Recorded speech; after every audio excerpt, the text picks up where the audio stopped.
Hermanos, aquí todos reunidos esta noche, iniciaremos nuestra plática. Espero que pongan el máximo de atención.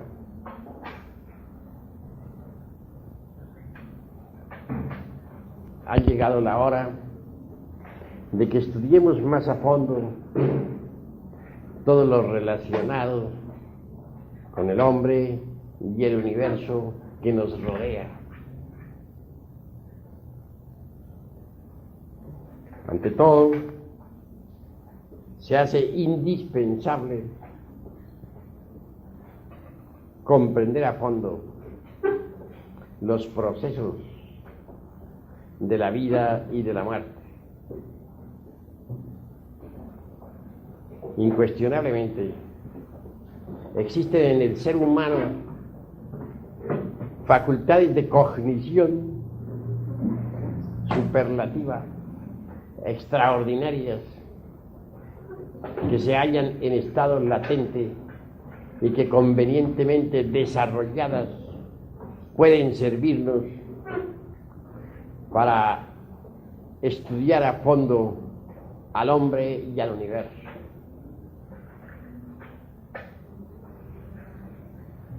Ciertamente,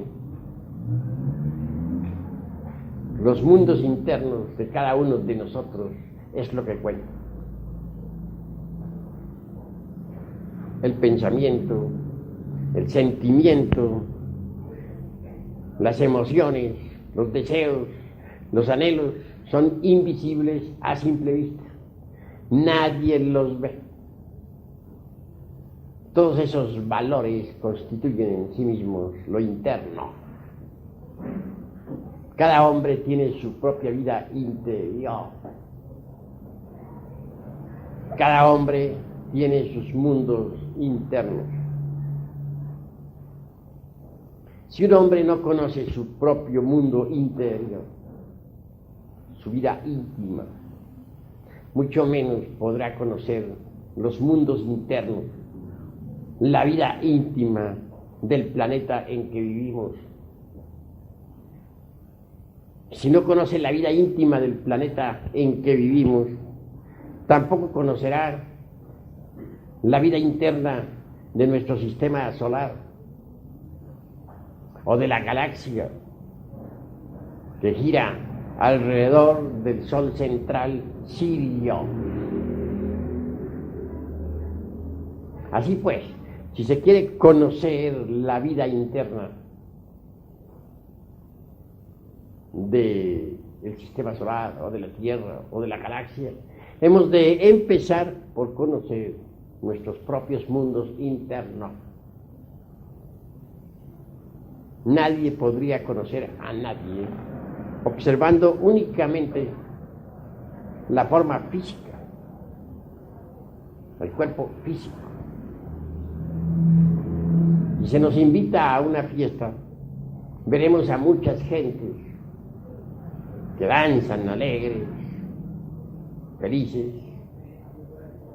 pero en realidad, de verdad, solo vemos de ellas la mímica, escuchamos su voz sonora, su carcajada, o descubrimos la sonrisa sutil de Sócrates, su continente, etc. Mas nada sabremos en verdad sobre la vida interna de tales gentes. Ver personalidad física o ver personalidades físicas para hablar en forma pluralizada no es descubrir la vida interna de las gentes. Eso de que yo conozco a fulano o a fulana resulta absolutamente falso, porque nadie puede conocer a nadie si antes no se conoce a sí mismo. Decir que conocemos un amigo, que conocemos su vida íntima, que es un amigo íntimo, resulta exagerar la nota, porque no podremos conocer verdad íntimamente a nadie, en tanto a sí mismos no nos hayamos conocido. Mas si uno conoce sus propios mundos internos, puede conocer también la vida interna de las personas que le rodean.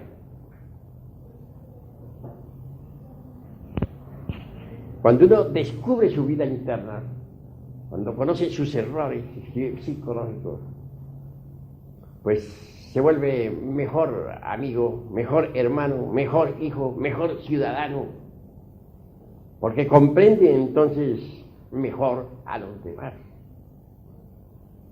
Si uno viene a saber por sí mismo que tiene ira, pues comprende la ira de los demás y no exige de los demás que no la tengan, puesto que él sabe que la tiene. Si uno descubre que es celoso, no molestará a los demás con sus celos. No podrá exigir que los demás no sientan celos, porque si él los tiene, se dirá a sí mismo, los demás obviamente tendrán que tenerlos. Así pues es necesario que reflexionemos bastante en todas estas cosas. La vida interna de cada uno de nosotros es lo que cuenta.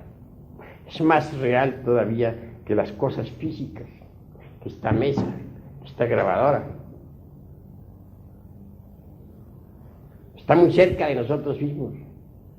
Constituyen nuestros procesos psíquicos. Somos nosotros mismos. Nadie ve el pensamiento ajeno, a no ser que tenga la divina clarividencia. Pero el pensamiento existe y es interno. Para el clarividente, los pensamientos de los demás son como un libro abierto. Así que ha llegado la hora de volverlos más comprensivos. No podríamos, repito, conocer la vida interna de este planeta Tierra si antes no conocemos nuestra vida interna. No podríamos conocer la vida interna de un amigo. Es decir, no podríamos conocer a un amigo de verdad si antes no nos conocemos a sí mismos.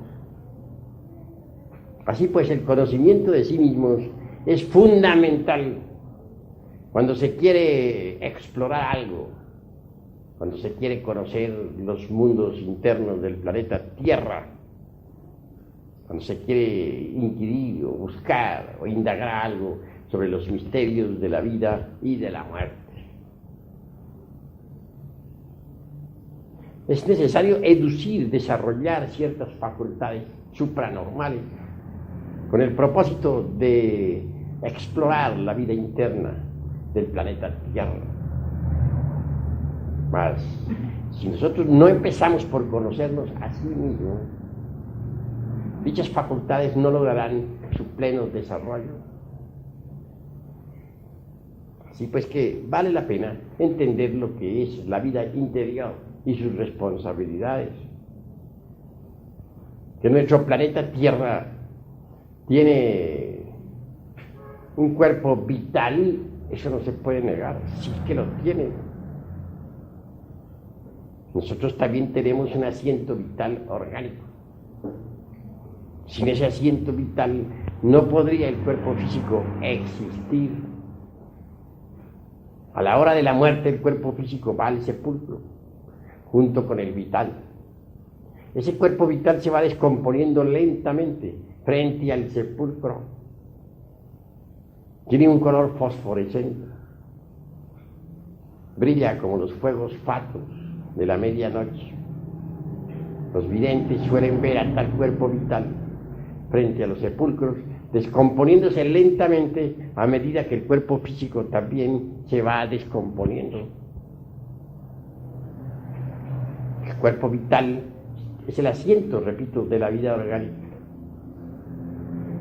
Ningún cuerpo físico podría funcionar sin ese nexus formativos, sin ese cuerpo vital que es fundamental para la biología, para la química, para la fisiología, etcétera, etcétera, etcétera. Ahondar en esta cuestión es urgente, inaplazable, impostergable. Mas, ¿cómo es el mundo vital?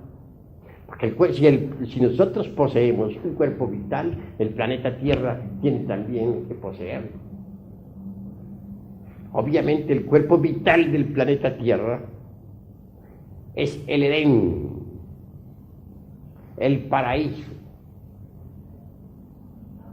la tierra prometida, de la cual hablará Moisés, el gran cabalista iniciado, el gran legislador hebraico,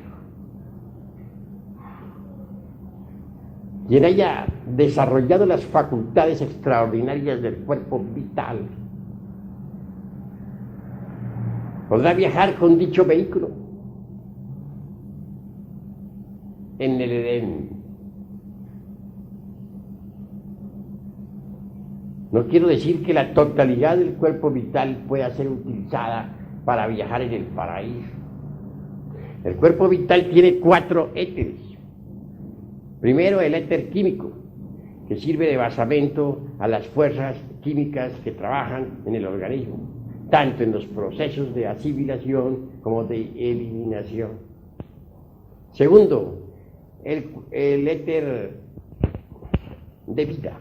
Este está relacionado directamente con los procesos de la reproducción de la raza. Tercero, el éter lumínico, que se relaciona con las percepciones, con las calorías, etc. Y por último, el éter reflector, que es el vehículo de la imaginación y de la voluntad. Así que el cuerpo vital tiene 4 éteres y es el fundamento de la vida orgánica. El iniciado puede extraer los 2 éteres superiores del cuerpo vital para viajar con ellos por la región del Edén. Estos 2 éteres superiores, repito, son el lumínico y el reflector. Uno con tal vehículo puede estudiar el Edén, el paraíso terrenal. Quienes supongan que el paraíso terrenal estuvo situado en tal o cual lugar de la tierra, están equivocados. La explicación que da la Biblia, sobre los ríos Tigre y Eufrates y el paraíso situado por allá en la Mesopotamia, etc., es completamente simbólica. El paraíso terrenal es el cuerpo vital del planeta Tierra. Es la sección superior de este mundo tridimensional de Euclides. El cuerpo vital de terrestre sirve de asiento a la vida orgánica de todo nuestro mundo Tierra. Ciertamente, el cuerpo vital contiene en sí mismo 2 esferas. La primera diría la luna, la segunda la tierra. Son como 2 yemas de un mismo huevo. Esto parecerá insólito, mas en el fondo no lo es. Recuérdese que la luna que nos ilumina en el espacio infinito un día tuvo vida, y vida rica en abundancia, mares profundos, volcanes en erupción, vida vegetal, animal, humana, etc. Aquellos pseudoesoteristas o iniciados que afirmaran que la luna era un pedazo de tierra lanzado al espacio, quedaron muy mal con las exploraciones hechas por la NASA. Los distintos guijarros lunares examinados con el carbono 14 indicaron que la luna es más antigua que la Tierra. Entonces, obviamente no es un pedazo de costa terrestre lanzada al espacio, como suponen muchos ignorantes equivocados. Que el alma lunar un día haya sido transferida a nuestro mundo Tierra es obvio. Después de que ese mundo luna se convirtiera en un cadáver, su alma lunar, su principio vital, fue transferido a esta región del espacio. Sirvió de nexus formativos para nuestro planeta Tierra. Por eso es que nuestros antepasados de Anáhuac llamaban a la luna nuestra abuela luna. La Blavatsky dice que la luna es la madre de la tierra. Para los iniciados de Anáhuac, la luna es la abuela, porque la luna es la madre de la tierra, y si la tierra es la madre de nosotros, entonces resulta que la luna es nuestra abuela. Vean ustedes cómo ellos con gran sabiduría definen algo que los modernos intelectuales de tantas campanillas no han podido definir. Yo en realidad, entre paréntesis, he visto que la sabiduría es espantosamente sencilla, tiene una ingenuidad y una inocencia que asombra.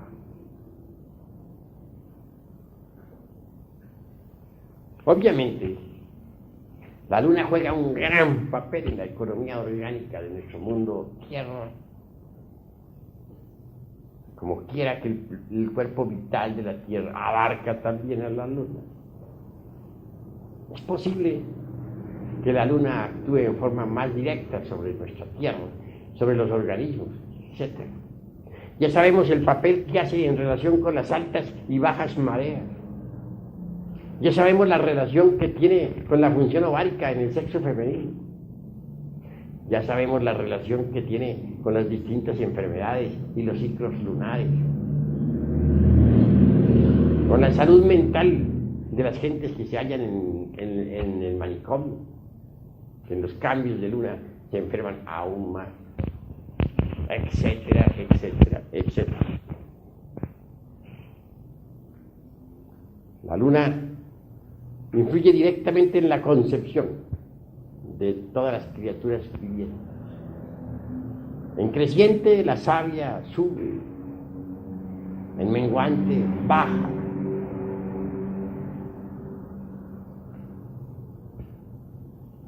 Y esto es extraordinario. Así pues, el mundo vital es algo que vale la pena investigar. En el Edén, es decir, en el mundo vital, existen verdaderas maravillas. Cualquiera que sepa viajar con cuerpo vital por el paraíso podrá ver allí razas humanas existentes. Hay razas paradisíacas que viven en la cuarta vertical y son humanas. Conviven al lado de nosotros, pero son invisibles para nosotros. Conozco una raza de esas y tienen cuerpo físico y se reproducen como nosotros y conviven a nuestro alrededor sin que las gentes las vean debido a las distintas modificaciones de la materia.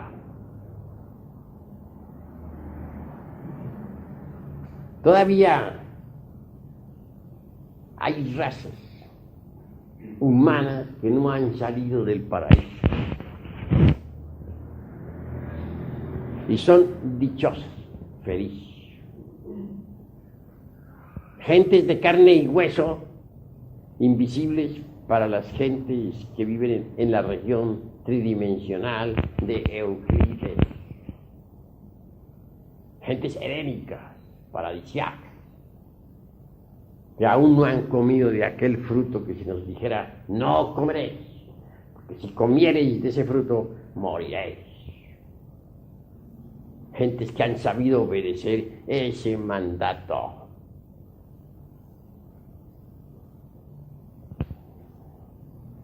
el mundo vital o mundo edénico, es precioso. Las montañas son allí transparentes como el cristal y tienen un bello color azul. Los mares se ven azules y los campos. El color básico fundamental del Edén es el azul. Mas no quiere decir esto que no exista toda la gama de colores en el Edén. Existe, pero el fundamento es el azul intenso del éter.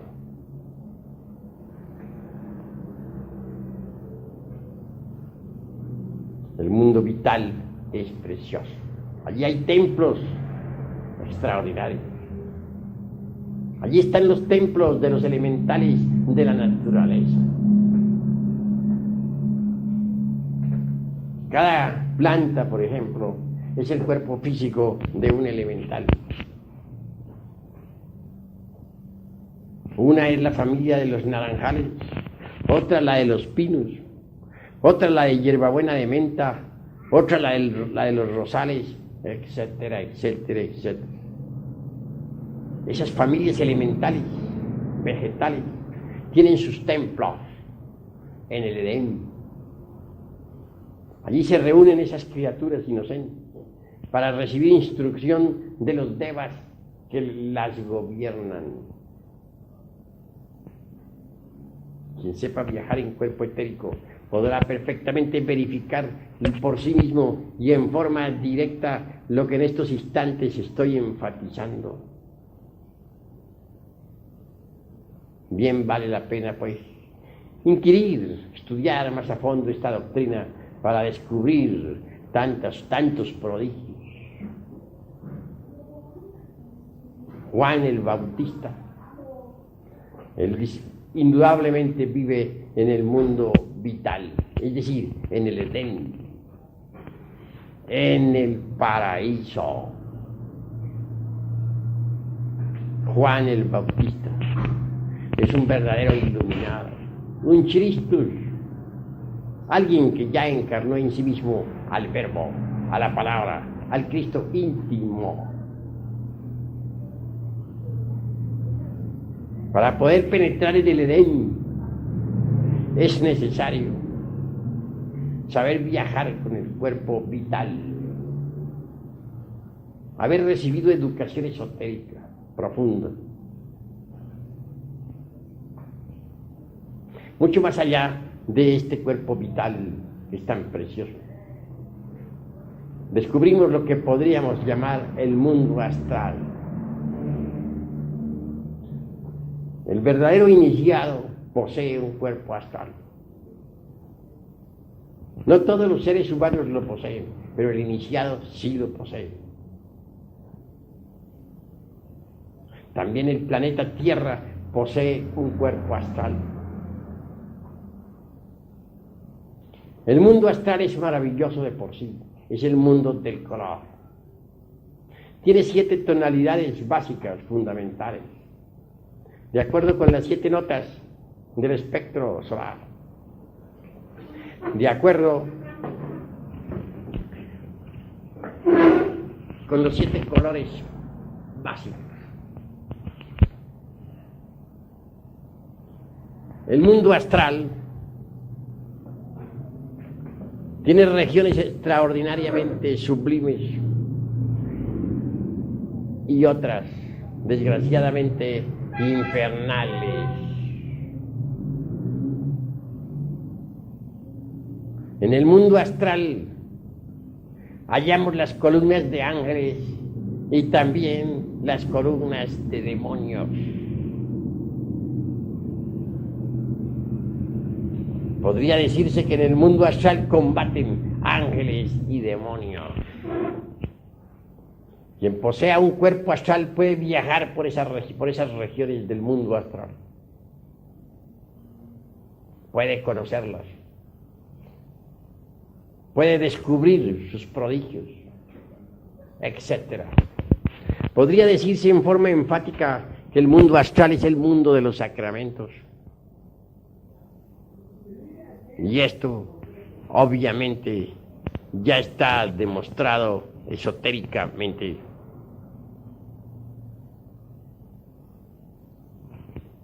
Cualquier adepto verdadero posee un cuerpo astral. Es posible hacer visible y tangible el cuerpo astral después de la muerte del cuerpo físico. Existe en el alto esoterismo un sacramento que se le denomina almohadzano. Mediante ese sacramento, un maestro, después de la muerte del cuerpo físico, puede vivir durante un año materializado en el mundo tridimensional de Euclides, es decir, aquí en este mundo físico, para instruir a sus devotos. El sacramento almohadzano es tremendo. Cuando un maestro quiere instruir físicamente a sus discípulos después de haber perdido el cuerpo denso, puede hacerlo, puede materializar el astral, hacerlo tangible ante los discípulos, a condición de haber primero verificado el sacramento almohadzano. Es tremendo ese sacramento. El adepto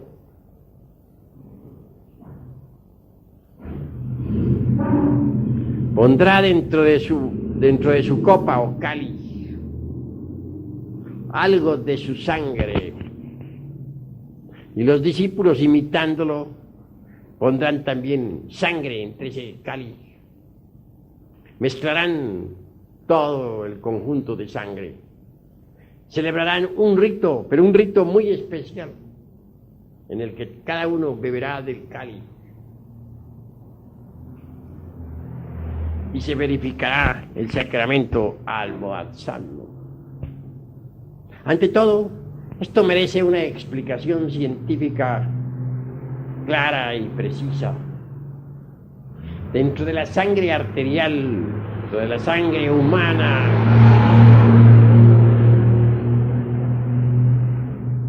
existe el Hamletzoid del ser,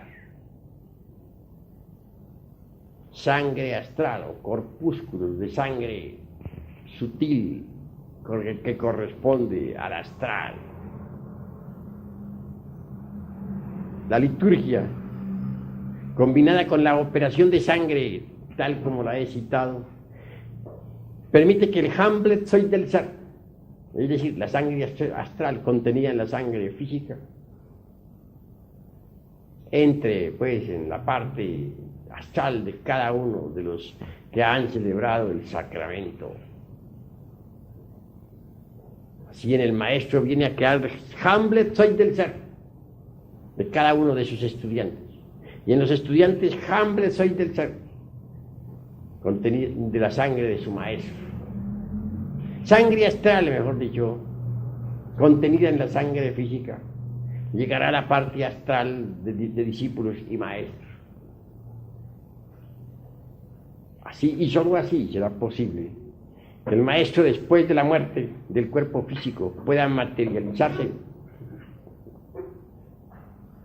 vivir con su cuerpo astral aquí en la región tridimensional de Euclides. Es la región de la luz, la segunda, la región de las tinieblas, donde solamente se oye el llanto y el crujir de dientes.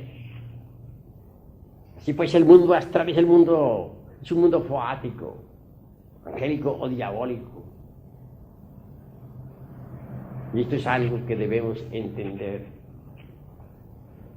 En el mundo astral viven los fallecidos, las almas en pena, los espíritus cautivos, y también aquellos que se dedican a la alta o baja magia. En el mundo astral encontraremos nosotros a Elohim Gibor o a Andramelech, a Michael o a su antítesis, a Chabajot o a Rafael, a Lilith o a Najemá, a Miguel o a Lucifer, etcétera, etcétera, etcétera. Allí viven las columnas de ángeles y de demonios que se combaten mutuamente. Quienes se dedican a la magia práctica, especialmente, se ubican en el mundo astral.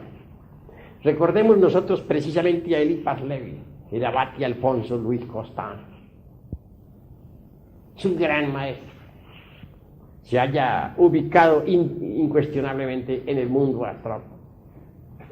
Allí vive, allí trabaja, allí existe, porque es un mago.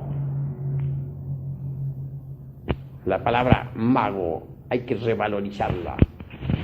Por estos tiempos desgraciados se llama mago al charlatán, al prestidigitador, al ignorante embaucador que tiene habilidad en manos para engañar al pueblo.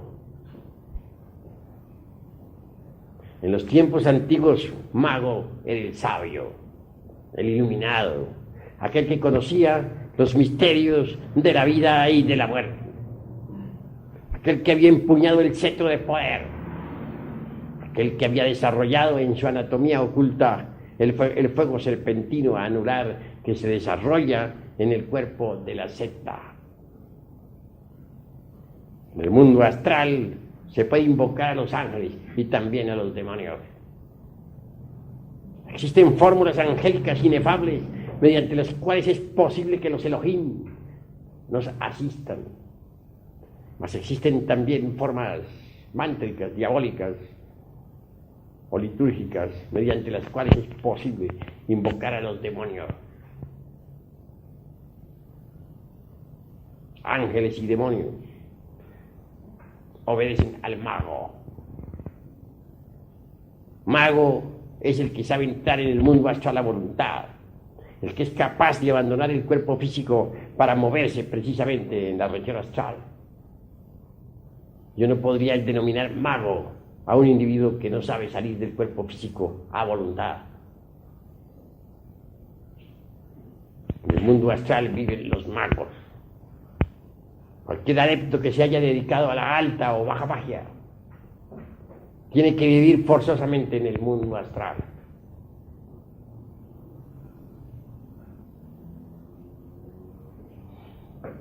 El mundo astral, de por sí, es un mundo de colores, centelleante, tremendo. Fuego astral arde abrasadoramente en todo el universo. Allí encontramos a las almas desencarnadas. Allí viven, allí existen. Podremos platicar con ellas, si sabemos dejar el cuerpo físico a voluntad. Más allá del mundo astral está el mundo de la mente. Cuando un hombre es capaz de fabricarse un cuerpo mental, cuando lo tiene, es también capaz de viajar por el mundo de la mente universal. En el mundo de la mente encontramos sapiencia, sabiduría. Allí están todos los templos de los dioses, los templos de Hermes Trismegisto, donde se mencionan sus obras, donde se rinde culto a su sapiencia. Pocos son los que saben viajar en cuerpo mental. Esto se debe a que pocos son los que se han fabricado para su uso personal un cuerpo mental. Cuando uno aprende a viajar en cuerpo mental, descubre que la mente de la Tierra es gigantesca. Dentro de la mente de nuestro planeta Tierra hallamos los suburbios, los mercados, etc. Mas también hallamos nosotros la parte subliminal del entendimiento universal. En el mundo de la mente hay de todo.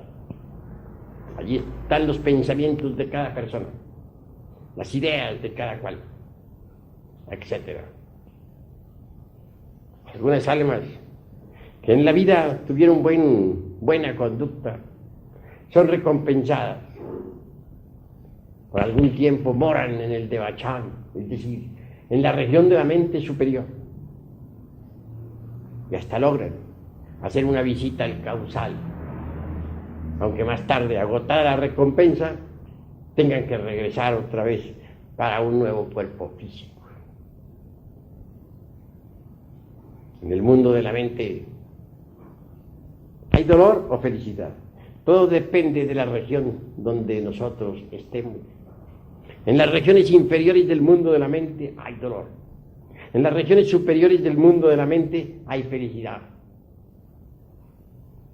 En el mundo de la mente encontramos también a muchos devas que aman a la humanidad. Estos trabajan por el bien común.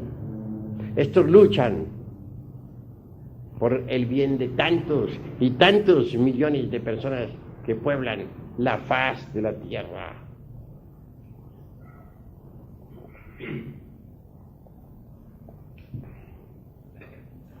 Hermanos, ha llegado la hora de entender claramente que si uno no conoce su propia mente particular, si uno no conoce sus procesos mentales, que si uno no ha aprendido a subyugar su mente y a controlar los sentidos, mucho menos podrá conocer la mente cósmica, la mente universal.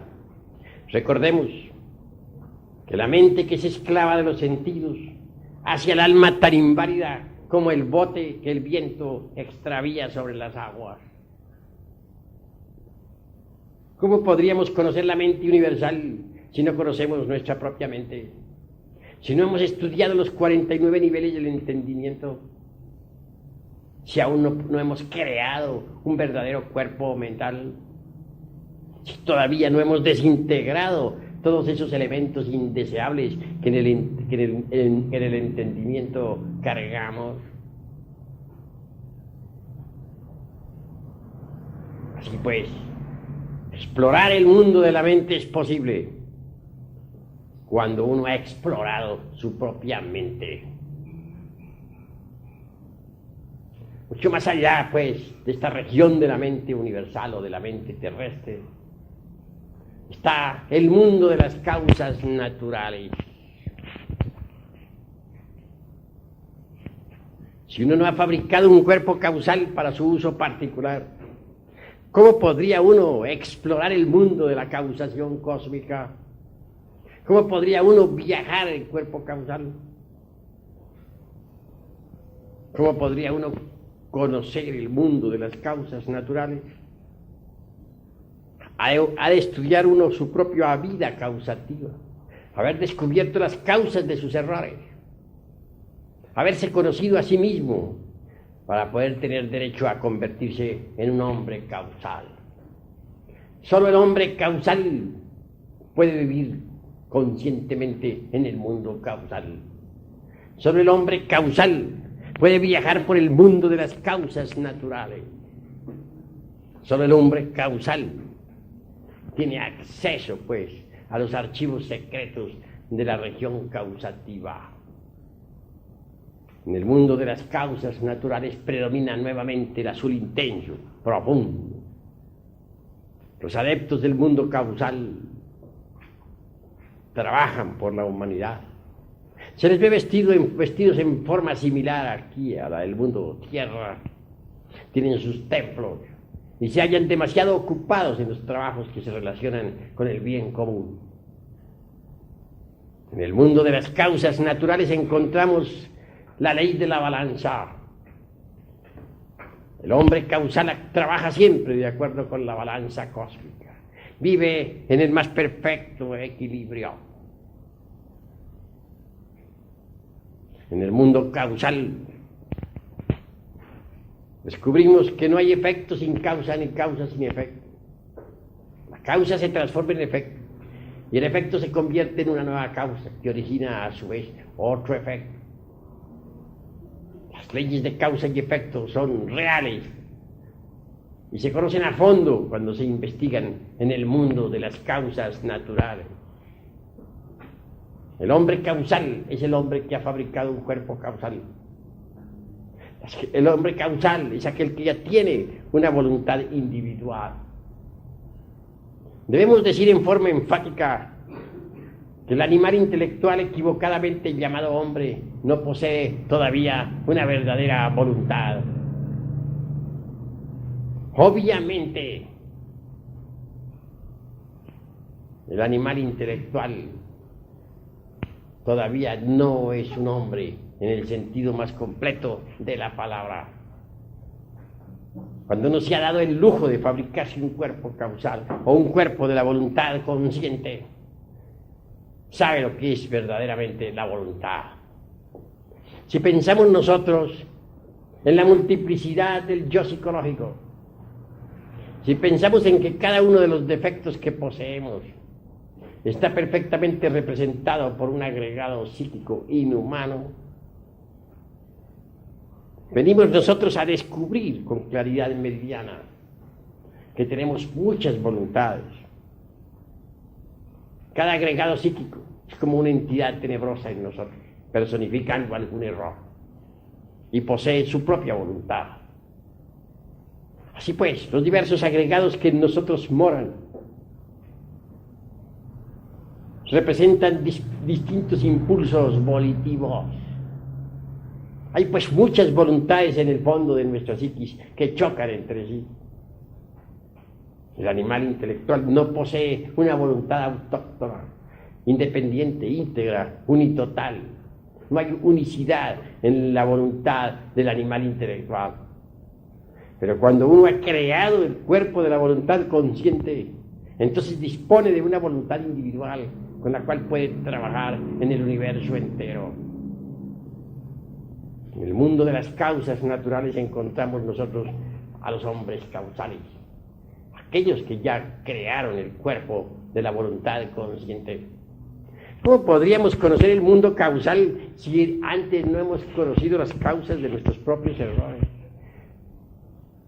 ¿Cómo podríamos conocer el mundo causal cuando todavía no conocemos nuestras propias causas equivocadas? En realidad, de verdad, repito, quien quiera conocer los mundos internos del planeta Tierra deberá ante todo empezar por conocer sus propios mundos interiores.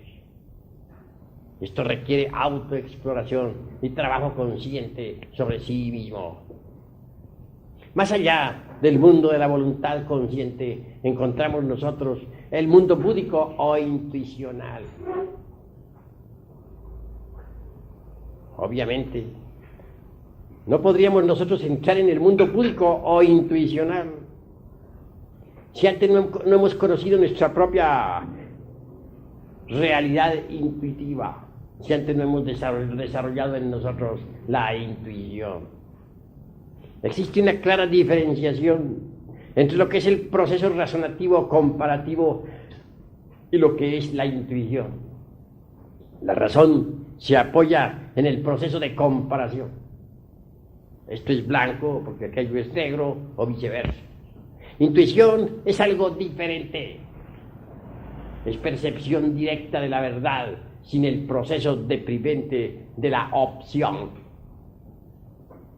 En el mundo búdico o intuicional existe la intuición. Mucho más allá de la región de la intuición está la región de Atma, el inefable. Pero en la región de la intuición descubrimos la sabiduría del universo, de todo lo que es, de todo lo que ha sido, de todo lo que será. En el mundo del búdico o intuicional hay sapiencia inefable,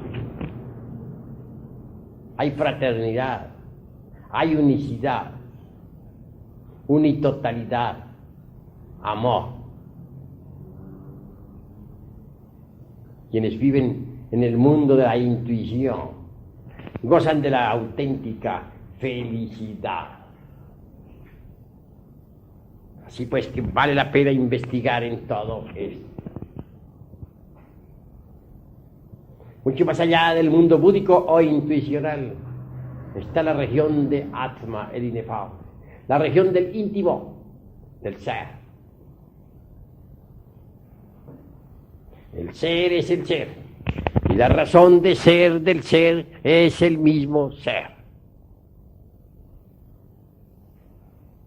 El íntimo en sí mismo tiene dos almas: el alma espiritual, que es femenina, y el alma humana, que es masculina. Si leemos la Divina Comedia, veremos que el Dante también cita a las dos almas.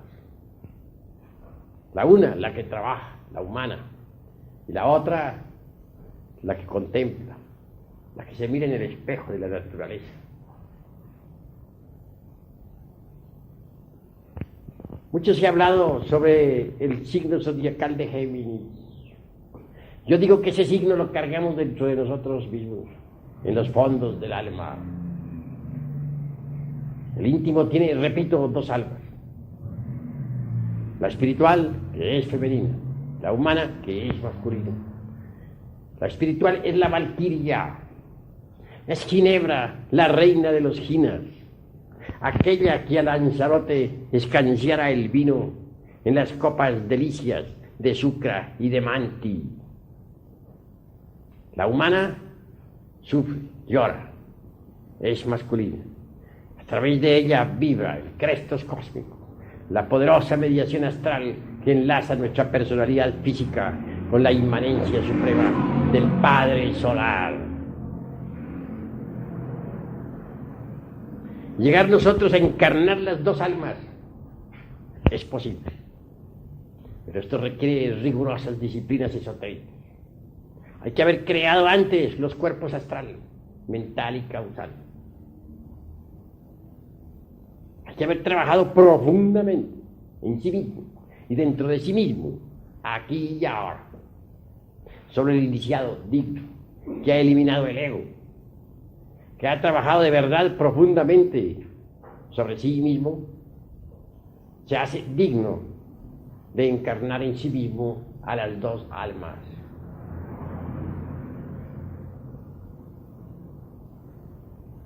Esto significa hacer realidad en nosotros al signo zodiacal de Géminis, pues esas dos almas son gemelas. Incuestionablemente, el alma humana debe desposarse con su dama, la Valquiria.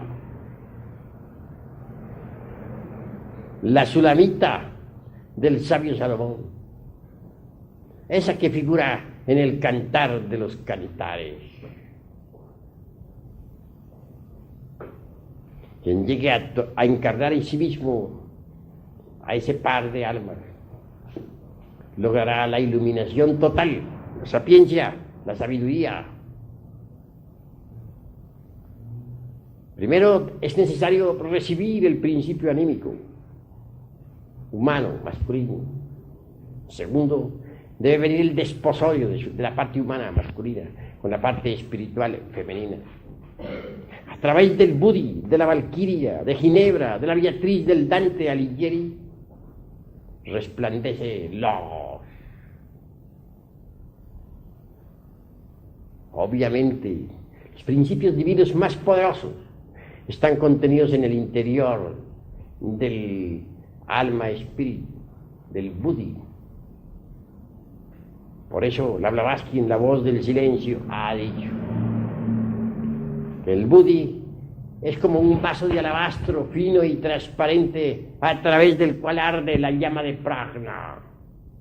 Cuando el alma humana, eso que tenemos de humano nosotros aquí adentro, se desposa con el alma espíritu, viene la iluminación. Se establece la luz interior en nosotros. Quedamos transfigurados, resplandecientes, iluminados. Pero para que ese contacto se establezca hay que trabajar muy duro dentro de nosotros mismos, en forma intensiva, creando los cuerpos existenciales superiores del ser, eliminando el ego animal, sacrificándonos por la humanidad doliente. Así, hermanos, lo interesante es que nos convirtamos en verdaderos adeptos de la fraternidad, de la luz interior. Si así procedemos, llegaremos a la verdadera iluminación íntima. Si así procedemos, llegaremos a la auténtica bienaventuranza. Podremos sumergirnos en la región de la felicidad legítima, etc. Hay necesidad de salir de estas regiones de tinieblas en que nos encontramos. Es urgente, en verdad, llegar al mundo de los esplendores. Sí. Hay que investigar un poco, reflexionar, repito, estudiar estas cosas. Si nosotros no analizamos, si no estudiamos estas materias de enjundioso contenido, jamás llegaremos a la liberación final. Cada uno de nosotros tiene que trabajar sobre sí mismo si algún día aspira a la auténtica iluminación. Pues para trabajar sobre sí mismo se necesita inevitablemente tener el conocimiento, las claves, las prácticas. Nosotros aquí les iremos dando a nuestros estudiantes los sistemas, los métodos para trabajar sobre sí mismos, a fin de que logren un cambio absoluto. Se necesita, ante todo, que haya continuidad de propósitos, porque muchos comienzan estos estudios y pocos llegan. Sucede que las gentes no tienen continuidad de propósitos. Hoy comienzan con mucho entusiasmo y más tarde en el tiempo se apartan del cuerpo de doctrina. En el mundo hay de todo. Existen los mariposeadores, esos que andan de escuelita en escuelita y que creen saber mucho cuando en realidad de verdad nada saben. Nosotros tenemos que definirnos con entera claridad. Esta institución no busca otra cosa sino la autorrealización íntima del ser humano. En modo alguno nos interesa la cuestión esa de los mariposeadores, andar de escuela en escuela para no llegar a ninguna conclusión. Nosotros lo único que nos interesa es trabajar sobre sí mismos para conseguir la transformación radical. Necesitamos hacernos adeptos de la fraternidad de la luz interior, y esto es posible trabajando sobre sí mismos, aquí y ahora. Los tiempos son llegados en que el Hijo del Hombre tenga que enseñarle a la humanidad el camino. Desgraciadamente la gente oyendo no oye y viendo con sus ojos no ve. Se les indica la senda y no la entienden. Y si ligeramente llegasen a entenderla, no tienen continuidad de propósitos para llegar a la meta. Bien pronto se desvían. El movimiento gnóstico es como un tren en marcha. Unos pasajeros suben en una estación y se bajan en otra. Raros son los pasajeros que llegan a la estación final. Los afiliados a nuestra institución están invitados. Pueden llegar a la meta si se lo proponen. Es lástima que las gentes tengan mente veleta y que hoy piensen una cosa y mañana otra. Si las gentes de verdad fueran serias, solo se preocuparían por trabajar intensamente dentro de sí mismos. En esta institución le enseñamos a las gentes cómo eliminar los agregados psíquicos indeseables que en nuestro interior cargamos. En esta escuela les enseñamos a los seres humanos cuál es el camino del auténtico sacrificio y cómo fabricar los cuerpos astral, mental y causal para convertirse en hombres verdaderos, en hombres legítimos, en hombres auténticos, en el sentido más completo de la palabra. Obviamente, conforme va naciendo el hombre dentro del animal intelectual, se provocan cambios extraordinarios, despiertan ciertos poderes, ciertas facultades magníficas.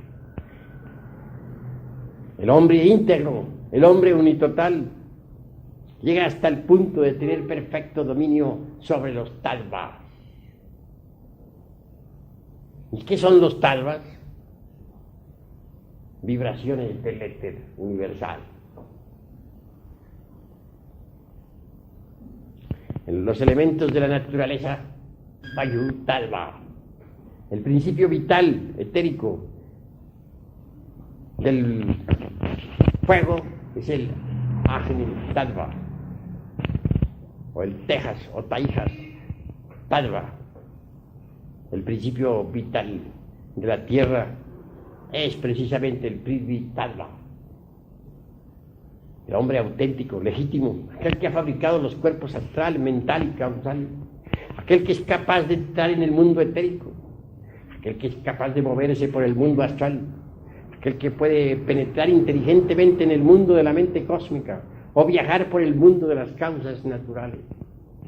También adquiere poder sobre los elementos de la naturaleza,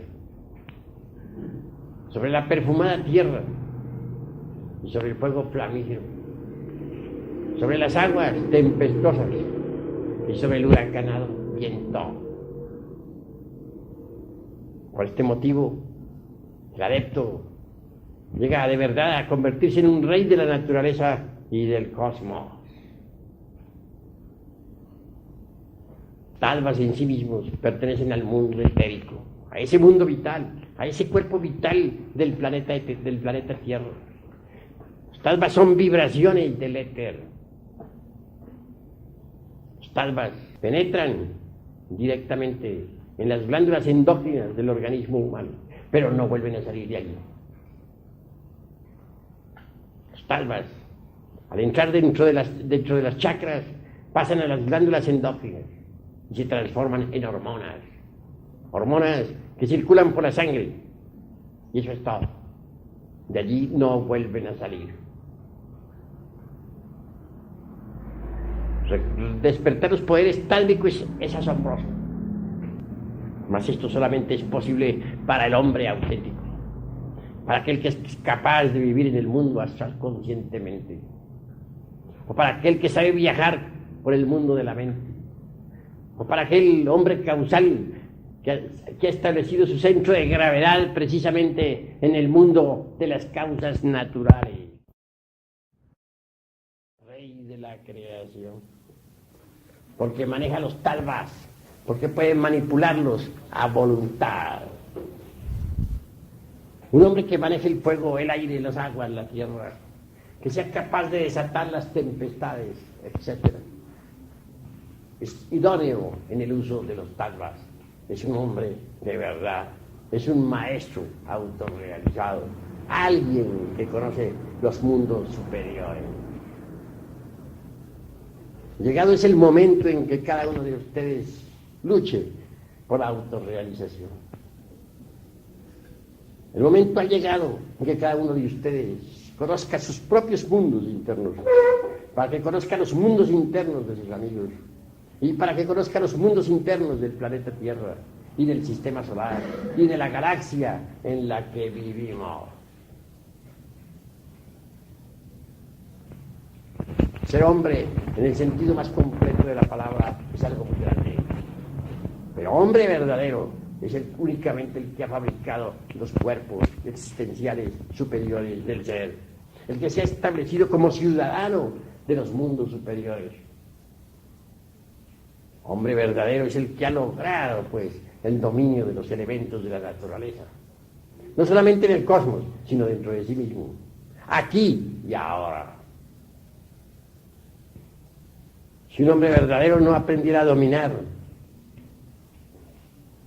los principios inteligentes de su propio cuerpo físico, representados por esos gnomos atómicos o elementales del sistema óseo, tampoco podría dominar a los gnomos del planeta en que vivimos, a los gnomos que viven entre las rocas de la tierra. Si un hombre auténtico no pudiera dominar a las inquietas ondinas atómicas que viven entre sus aguas seminales y en la linfa, tampoco podría dominar a las ondinas y elementales acuáticos de los ríos y de los mares. Si un hombre verdadero no pudiera dominar el aire de sus pulmones, si no tuviera capacidad para controlar en verdad a los elementales de su propia mente, a esos que juegan con la sustancia de su entendimiento, a esos que bullen y palpitan entre sus inquietudes inteligentes, tampoco tendría poder para dominar a los silfos de la naturaleza, a esos que gobiernan las nubes, a esos que les hacen, que mueven el huracán y la tormenta. Si un hombre real, auténtico, no tuviera perfecto dominio sobre sus principios ígneos, si no pudiera dominar sus ardientes impulsos sexuales, si fuera víctima de sus propias salamandras atómicas, tampoco podría dominar a los elementales ígneos de los volcanes en erupción o del fuego del interior del planeta en que existimos. Así que para poder manejar los talvas tenemos que empezar a manejar nuestros propios impulsos dentro de sí mismos, los elementos naturales que nosotros tenemos. Si un hombre no aprende a dominar su cuerpo, mucho menos podrá dominar al gran cuerpo llamado Tierra. Si un hombre no aprende a dominar su propio cuerpo vital, tampoco podría manipular los talvas. Si un hombre no aprende a dominar sus propias emociones y deseos personales, tampoco puede manejar la corriente astral del planeta Tierra. Si un hombre no es dueño de su mente, tampoco podrá ser dueño de la mente universal. Si un hombre no es dueño de su voluntad personal, tampoco podrá ser dueño de la voluntad cósmica. Quien quiera sentarse en el trono de mando de la naturaleza, deberá antes que todo tomar posesión de sí mismo, convertirse en amo de sí mismo, en señor de sí mismo.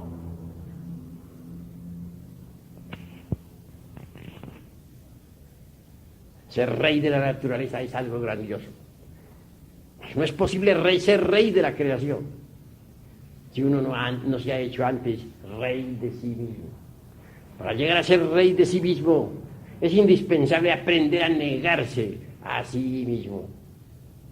Raros son los que se saben negar a sí mismos. Solo aquel que aprende a negarse a sí mismo puede sentarse en el trono de mando para gobernar a la naturaleza entera.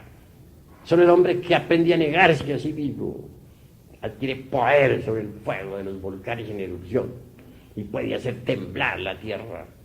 Solo el hombre que aprende a negarse a sí mismo puede apaciguar las tempestades. Solo el hombre que aprende a negarse a sí mismo puede desatar los huracanes. En tanto uno no haya aprendido a negarse a sí mismo, es un débil, un incapaz, una criatura víctima de la circunstancia. Negarse a sí mismo aparentemente es muy fácil. En teoría, en frío, cualquiera se siente capaz de negarse a sí mismo. En caliente es diferente. Quisiera poner algún ejemplo de negación de sí mismo. Apelaré a la cuestión de las bodas matrimoniales con tal de insinuar ideas. Tengamos el caso de alguien que se casará siendo alquimista. Bien sabemos que el alquimista maneja el vitriolo, vidrio líquido, flexible, maleable. O hablando en otros términos, el esperma sagrado. O el azogue, como también se le dice, el azogue en bruto. Obviamente un alquimista no puede jamás derramar el vaso de Hermes. Yo no concebiría a un alquimista dedicado a la gran obra derramando el vaso de Hermes Trismegisto, el 3 veces grande dios Ibis de Taos. o en otros términos más concretos, llegando hasta la eyaculación del ens seminis durante la cópula química o metafísica.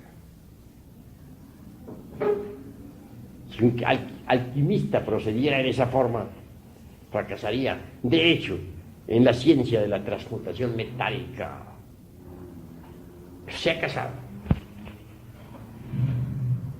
Y debido a la sobreexcitación sexual, sabe que si realiza la conexión del Lingam Yoni y Pudenda en su primera noche de bodas, perdería el mercurio de la filosofía secreta.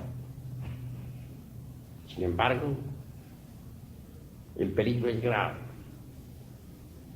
La Tanor, es decir, su esposa, podría exigirle el cumplimiento de la cópula química, pero él sabe que fracasaría. Negarse sería lo indicado, y debe negarse, aunque la sacerdotisa proteste. En frío, todos dicen que sí. En caliente, no hay nadie que sea capaz de hacerlo. Ahora, supongamos que no se trata de un elemento masculino. Supongamos que una mujer se dedica a la alquimia y al dominio de las ciencias esotéricas. Se casa. Obviamente ha de realizar la cópula metafísica en su primera noche de bodas. Mas teme que al realizarla pudiese llegar a eso que en fisiología orgánica se conoce como orgasmo, o pérdida de la energía creadora del tercer logos. Debe negarse esa noche. No se halla en condiciones. ¿Podría hacerlo? Cualquier dama en frío diría, sí, lo hago. Pero en caliente las cosas cambian. Y no estoy dándoles a ustedes sino una pauta, una idea de lo que es negarse. Trataría algo terrible. En tanto un hombre o una mujer no se nieguen a sí mismos, no sean capaces de sacrificar la parte animal por amor al Cristo íntimo, al Logos, tampoco sean capaces de sentarse en el trono de mando de la naturaleza para gobernar al universo entero. El que quiera poder puede adquirirlo si se niega a sí mismo. Un ejemplo concreto tendremos nosotros en el poder para hacerse invisible. Es posible lograr ese poder, es maravilloso, pero necesita uno negarse a sí mismo. Sí, en instantes en que un ser querido exhala su postrer aliento, renunciamos al dolor que nos ocasiona tan nefasta pérdida. Hay negación de sí mismo. Lo más natural es que viendo nosotros a nuestra madre que ha muerto, o a un hijo, o a un hermano, o a nuestro padre terrenal, caigamos en la desesperación. Así en ese preciso instante nos negamos a sí mismos. Y aquel dolor es sacrificado en aras del poder esotérico para la invisibilidad. Si en ese momento ese supremo dolor lo transformamos mediante la meditación consciente en el poder para hacernos invisibles, la realidad será que adquiriremos por tal motivo tan precioso poder. ¿Quién es capaz de hacerlo? ¿Cuál sería capaz de sonreír de verdad, renunciando al dolor ante el lecho de su madre muerta? ¿Cuál sería capaz de sacrificar ese dolor, de renunciar a él ante el lecho de su padre o de su esposa fallecida? Imposible. Es muy difícil hallar a alguien con esa capacidad. Entonces, ¿cómo aprender a hacerse invisible si no somos capaces de conseguir el poder? Para conseguirlo hay que negarnos a sí mismos. Y si no nos negamos, ¿conseguiremos acaso tal poder? Los poderes ante nosotros están. pero implica sacrificio y negación de sí mismo. Por ejemplo, el combustible que hace mover una máquina que arrastra un ferrocarril en marcha debe ser sacrificado en aras de la energía motriz o del tren. Vemos así que ese combustible, mediante el sacrificio, se convierte en una fuerza distinta, se convierte en movimiento, en un poder que arrastra a un vehículo a lo largo de los rieles. Eso es obvio. Así también, una fuerza inferior cualquiera puede ser transformada mediante el sacrificio en otra fuerza completamente diferente y con características distintas. La técnica está en aprender a negarse a sí mismo para transformar mediante el sacrificio una fuerza inferior en otra de tipo superior y diferente. Solo así, procediendo así, transformándonos de esa manera, de ese modo, es como es posible en verdad llegar a ser reyes de los Tattvas, hombres en el sentido más completo de la palabra, hombres solares, hombres dioses. Ahora es llegada en que nosotros meditemos un poco. En los antiguos tiempos de la Arcadia, cuando los ríos de agua pura de vida manaban leche y miel, el hombre tenía poder sobre los elementos de la naturaleza. Entonces parlaba en el orto purísimo de la divina lengua, que como un río de oro corre bajo la selva espesa del sol. Esa era la edad de los titanes, la edad en que los ríos de agua pura de vida manaban leche y miel. Entonces no existía ni lo mío, ni lo tuyo, y todo era de todos, y cada cual podía coger del árbol del vecino sin temor alguno. La humanidad no se había degenerado, poseía el poder sobre los Tattvas. Ahora necesitamos la reconquista de ese poder, pero para conseguir tales facultades se hace necesario el sacrificio, la renuncia de sí mismos, la transformación radical. Aquí en esta institución vamos a enseñarles a ustedes el camino que los conducirá al superhombre. Ha llegado la hora del superhombre. Ha llegado la hora en que nosotros debamos empezar por crear al hombre. Incuestionablemente lo primero será la creación del hombre. Y luego entraremos en el reino del superhombre. El hombre en sí mismo es grandioso. Es el rey de la naturaleza y del cosmos. El superhombre está más allá todavía. El superhombre es el hombre que ha logrado integrarse con la divinidad. En la doctrina secreta de Anáhuac se dice que los dioses crearon a los hombres de madera y que después de haberlos creado, los fusionaron con la divinidad. Luego añade, no todos los hombres logran fusionarse con la divinidad. Crear el hombre es lo primero, fusionarlo con la divinidad es lo segundo. Cuando el hombre se fusiona con la divinidad, se convierte en el superhombre de Nietzsche. El superhombre es una terrible realidad. Necesitamos salir de este estado lamentable en que nos encontramos. Hasta ahora somos míseras piltrafas en el lodo del mundo. Necesitamos regenerarnos y luego integrarnos con lo divinal. Vivir así por vivir.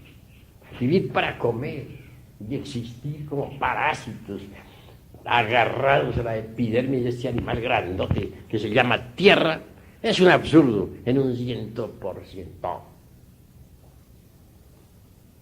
Ha llegado la hora de entender que debemos cambiar íntimamente. Así pues, hermanos, debemos estudiar cada vez más a fondo todo este cuerpo de doctrina. Desintegrar el ego, crear los cuerpos existenciales superiores del ser, sacrificarnos por la humanidad. Ese es el camino obvio a seguir. Ahora daré alguna oportunidad aquí a ustedes para que pregunten lo que tengan que preguntar en relación al tema expuesto esta noche.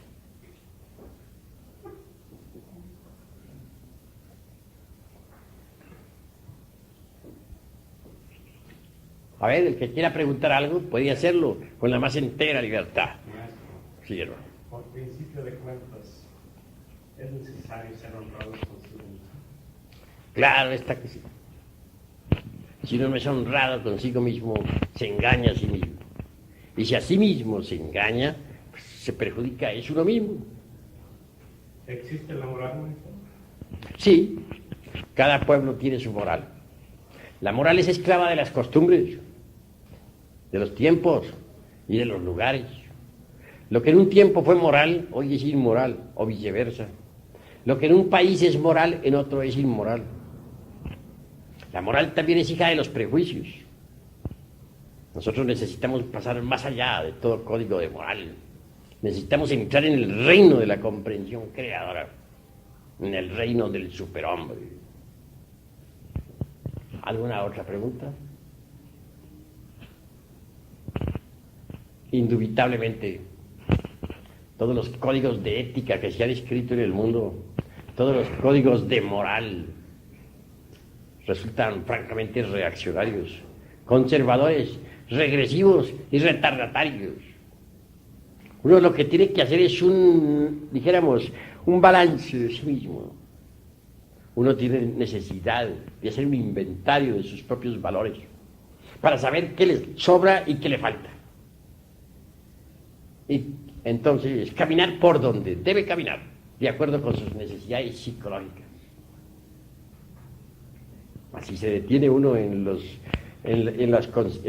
postulados rancios y torpes de todos los códigos morales escritos por distintos autores. Fracasará en este inventario y no logrará en modo alguno la autorrealización íntima del ser. Es necesario descubrir que tenemos dentro de sí mismos elementos indeseados. ¿Es acaso hermosa la ira, la codicia, la lujuria, la envidia, el orgullo, la pereza, la gula? Tenemos defectos espantosos. Hay que desintegrarlos. Hay que reducirlos a polvareda cósmica. Solo así es posible que la conciencia despierte. Una conciencia iluminada, una conciencia despierta, puede ver el camino y hollarlo firmemente. Pero si nosotros no desintegramos los elementos indeseables que en nuestro interior cargamos, obviamente el despertar será imposible. ¿Cómo podría entonces un hombre dormido investigar la vida en los mundos superiores, en el astral, en el mental, en el causal? Para poder ser investigador competente de la vida en los mundos superiores, ante todo, debe uno haber despertado. No es posible lograr el despertar de la conciencia en tanto continúe dentro de nosotros existiendo toda esa cantidad de valores negativos y fatales que en nuestro interior cargamos. Es decir, todos nuestros defectos de tipo psicológico. ¿Hay alguna otra pregunta? Sí.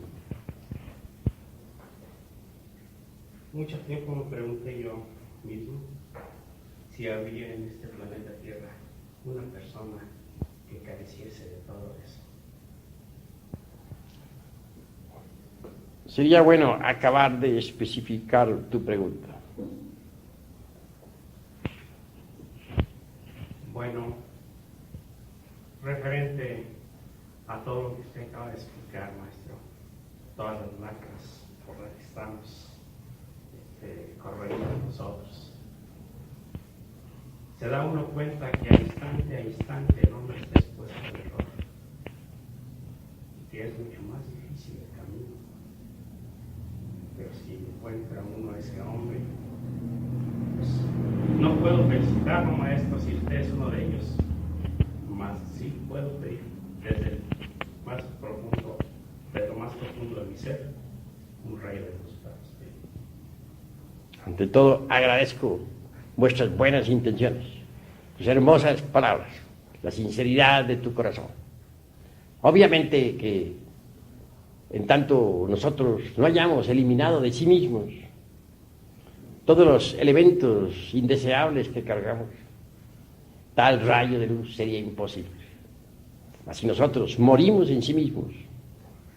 Si conseguimos disolver el ego animal, ese rayo no solamente brillará en nosotros, sino que se proyectará también sobre las multitudes. Por lo tanto, necesario es que hagamos un inventario, como ya dije, de sí mismos, para saber qué nos sobra y qué nos falta. Porque muchas virtudes que creemos tener, no las tenemos. Y muchas cualidades nos faltan y debemos adquirirlas. Así, hermanos, la hora es llegada en que seamos sinceros consigo mismos, en que nos autodescubramos, en que nos resolvamos de verdad a eliminar nuestros defectos de tipo psicológico. ¿Alguna otra pregunta de los hermanos? Puede tomar la palabra. Para la eliminación de los defectos nombrados, el camino es únicamente personal, uno nada más puede resolver aquello, o se puede obtener de otra manera, como estaba pensando ahorita cuando Cristo perdonó los pecados de un hombre, le disolvió todos estos egos que tenían degradados. Pues ciertamente, cada uno de nosotros tiene que hacer el trabajo dentro de sí mismo. El maestro solamente puede mostrar el camino, y eso es todo. Obviamente es en el terreno de la vida práctica, en relación con nuestros amigos, con nuestros familiares, en la calle, en el templo, o en la escuela, o en el trabajo, donde debemos autodescubrirnos. En la interrelación existe autodescubrimiento, cuando estamos alertas y vigilantes como el vigía en época de guerra. Sucede que en la interrelación los defectos escondidos afloran espontáneamente. Y si nosotros estamos alertas como el vigía en época de guerra, entonces los vemos. Defecto descubierto debe ser comprendido íntegramente a través del análisis, a través de la comprensión creadora, a través de la meditación, de la autorreflexión evidente del ser. Cuando uno ha comprendido tal o cual defecto descubierto, entonces puede darse el lujo de eliminarlo. Uno puede eliminar un defecto cuando apela a una fuerza que sea superior a la mente. La mente por sí misma no puede alterar radicalmente ningún error. Puede rotularlo de distintas maneras, pasarlo de un nivel a otro, esconderlo de sí misma o de los demás, justificarlo o condenarlo, etc., para no alterarlo. Necesitamos de un poder que sea superior a la mente, de un poder que sea capaz de desintegrar cualquier defecto psicológico. Ese poder existe en sí mismo, afortunadamente. Quiero referirme en forma enfática a Devi Kundalini Shakti, la serpiente ígnea de nuestros mágicos poderes, al Fuat particular, individual, a esa variante de nuestro propio ser que los indostanes llaman Kundalini. Si uno apela a ese poder, si uno implora el auxilio de Devi Kundalini Shakti, podrá eliminar cualquier error psicológico debidamente comprendido en forma íntegra. Mas si uno quiere a base de exclusiva comprensión extirpar de la mente los defectos psicológicos, está equivocado. Es cierto que mediante el cuchillo de la conciencia uno puede separar de su psiquis a cualquier defecto psicológico, pero este continuará como un demonio a nuestro alrededor, buscará la forma, la manera pues de intervenir en cualquier instante dado, y al fin volverá a acomodarse dentro de los 5 cilindros de la máquina orgánica. Así pues, comprensión solo no es todo, necesitamos eliminación, y la eliminación no es posible sin un auxilio superior. Necesitamos de ese fuego, de esa flama sagrada que se desarrolla en la espina dorsal de la zeta gnóstico. Necesitamos de Kundalini Shakti, la madre cósmica. Solo ella, la divina madre cósmica, particular, individual, de cada uno de nosotros, puede eliminar de nuestro psiquis el defecto que previamente hayamos comprendido en forma íntegra en todos los departamentos de la mente.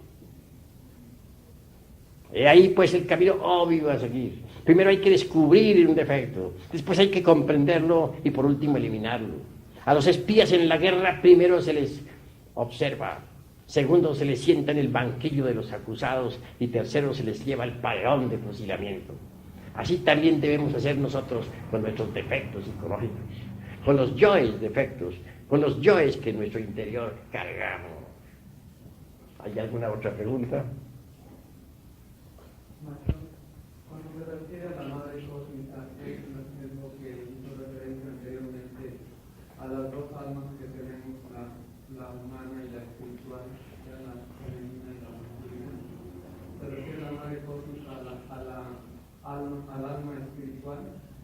No me estoy refiriendo a eso. Me estoy refiriendo a la cobra sagrada de los misterios de León. Denominan Kundalini Shakti, variantes, repito, de nuestro propio ser. Solo mediante el conocimiento de la anatomía oculta podemos saber lo que Kundalini representa en nuestra médula espinal dorsal. Claro, Kundalini, repito, es una parte de nuestro propio ser, pero derivado.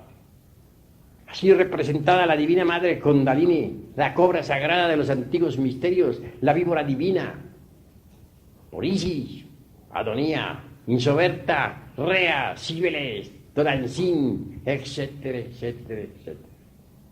Cada uno de nosotros tiene en su ser íntimo, secreto, a su propia madre particular, individual.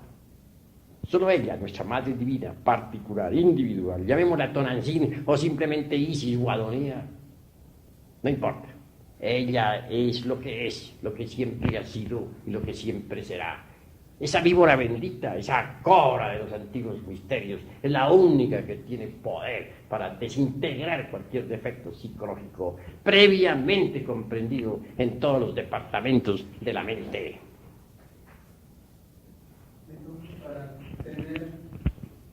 Para poder eliminar los celos se necesita tener este conocimiento oculto que dice de la anatomía. Para poder eliminar los yoes diferentes que personifican a nuestros errores, lo único que se necesita es saber amar. Si un hombre no ama a su propia madre divina, no podrá desintegrar los yoes. El hijo ingrato no progresa en estos estudios. Pero si uno verdaderamente ama a su madre íntima particular, representada por María, Maya, Isis, Adonía, Rea, Cibeles, etcétera, etcétera, etcétera, podrá entonces desintegrar sus defectos. Será asistido. ¿Cómo es posible que amarla no necesita el conocimiento? No es nada más esto abstracto, sino tener una experiencia para poder comunicarse con aquello y amarlo. Todos los sabios de la antigüedad nos hablaron de Dios Madre. No estoy citando nada nuevo. El mismo cristianismo simboliza a Dios Madre como María, Maya. Entre los egipcios está simbolizado ese Dios femenino o madre como Isis. Entre los hebreos está representado por Adonía. También está representado por Cibeles en la Creta antigua, o por la casta Diana entre los griegos, o por Tonantzin aquí en nuestra patria mexicana. No estoy diciendo nada nuevo. Estoy diciendo que debemos amar a Dios Madre.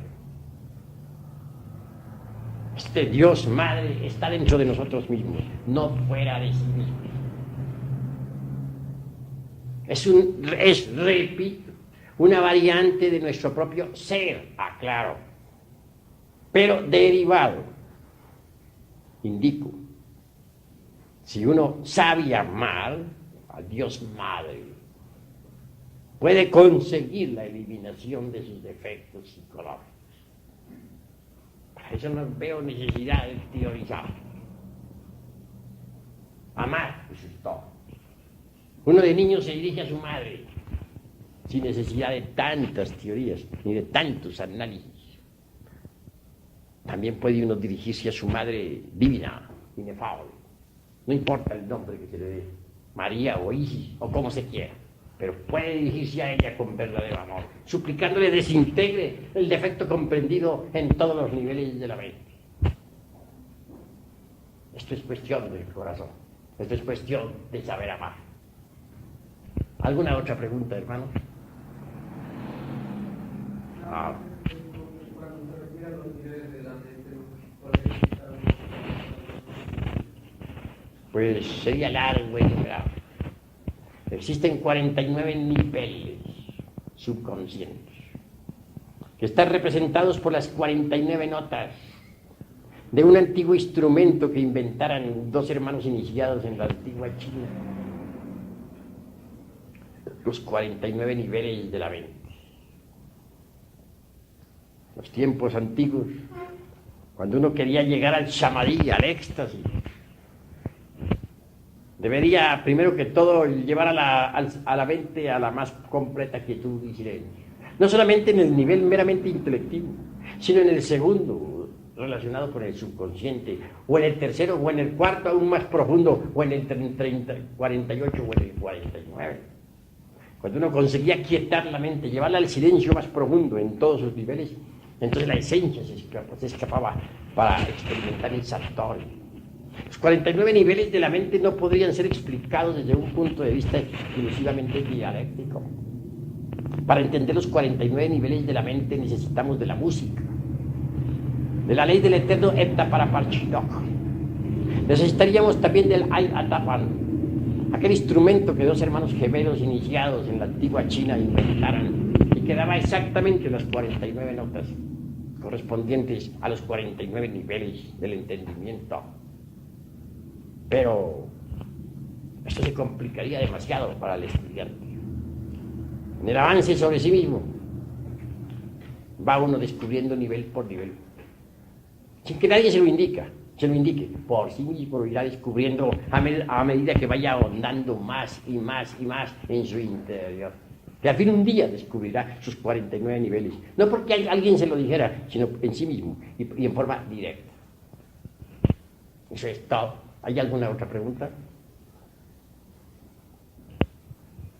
A ver, ¿quién quiere preguntar? Que ninguno quede con dudas. Es necesario que este tema sea debidamente comprendido. Bueno, como los veo a todos tan callados, no me queda más remedio que decirles, hermanos, esta convocación ha terminado.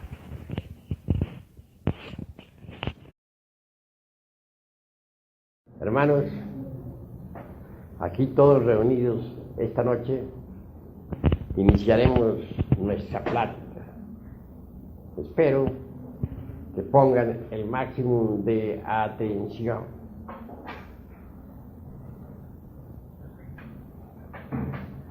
Ha llegado la hora de que estudiemos más a fondo todo lo relacionado con el hombre y el universo que nos rodea. Ante todo, se hace indispensable comprender a fondo los procesos de la vida y de la muerte. Incuestionablemente, existen en el ser humano facultades de cognición superlativa, extraordinarias, que se hallan en estado latente y que convenientemente desarrolladas pueden servirnos para estudiar a fondo al hombre y al universo.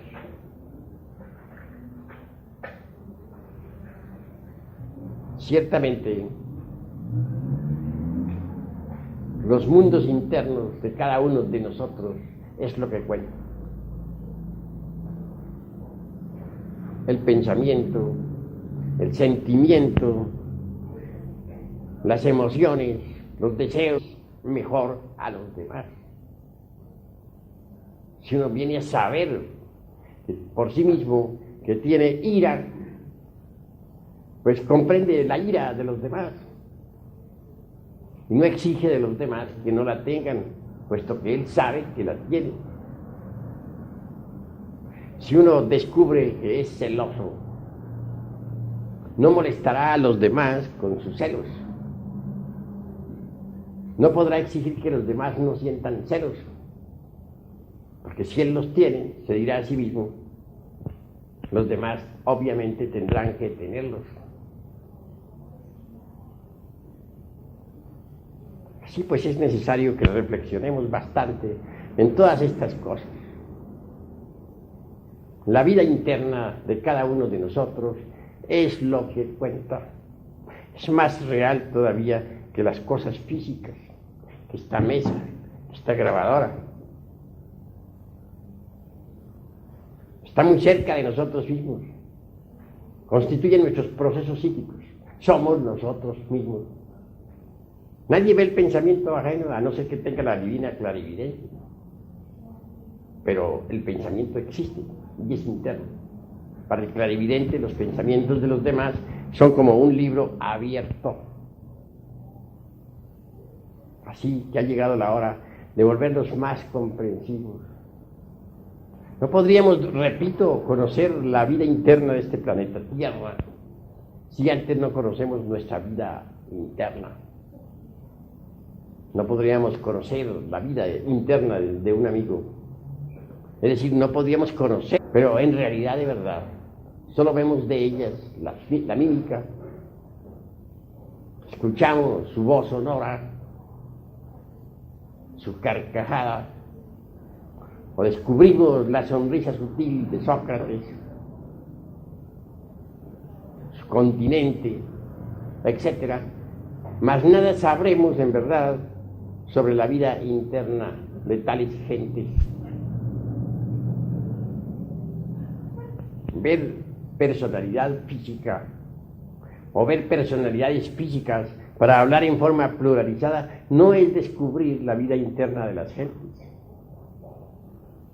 Eso de que yo conozco a fulano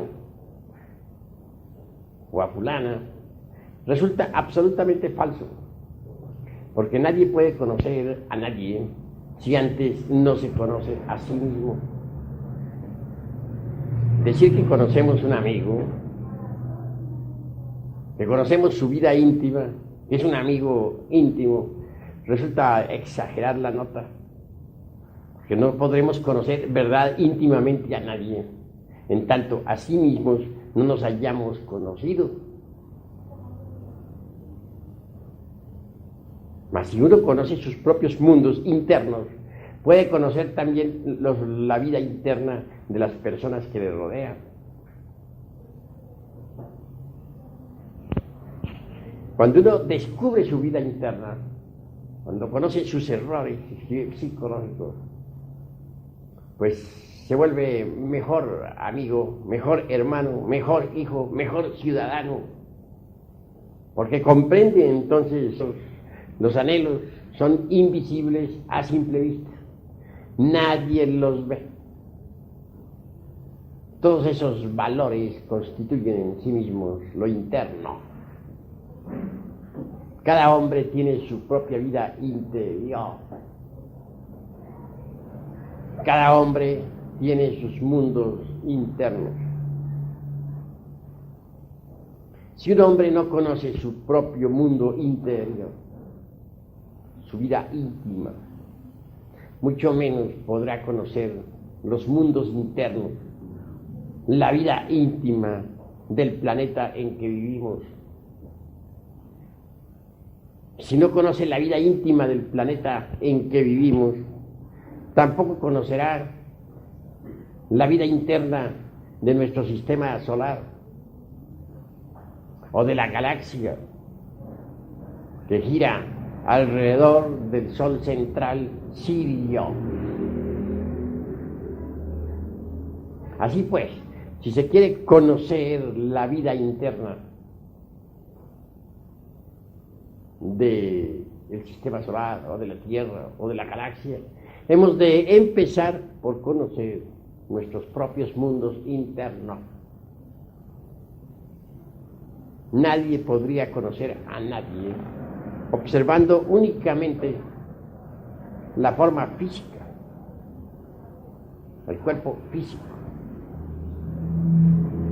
Si se nos invita a una fiesta, veremos a muchas gentes que danzan alegres, felices. Era un amigo de verdad, si antes no nos conocemos a sí mismos. Así pues, el conocimiento de sí mismos es fundamental cuando se quiere explorar algo, cuando se quiere conocer los mundos internos del planeta Tierra, cuando se quiere inquirir o buscar o indagar algo sobre los misterios de la vida y de la muerte. Es necesario educir, desarrollar ciertas facultades supranormales con el propósito de explorar la vida interna del planeta Tierra. Mas, si nosotros no empezamos por conocernos a sí mismos, dichas facultades no lograrán su pleno desarrollo. Así pues que vale la pena entender lo que es la vida interior y sus responsabilidades. Que nuestro planeta Tierra tiene un cuerpo vital, eso no se puede negar, sí que lo tiene. Nosotros también tenemos un asiento vital orgánico. Sin ese asiento vital no podría el cuerpo físico existir. A la hora de la muerte el cuerpo físico va al sepulcro, junto con el vital. Ese cuerpo vital se va descomponiendo lentamente frente al sepulcro. Tiene un color fosforescente. Brilla como los fuegos fatuos de la medianoche. Los videntes suelen ver a tal cuerpo vital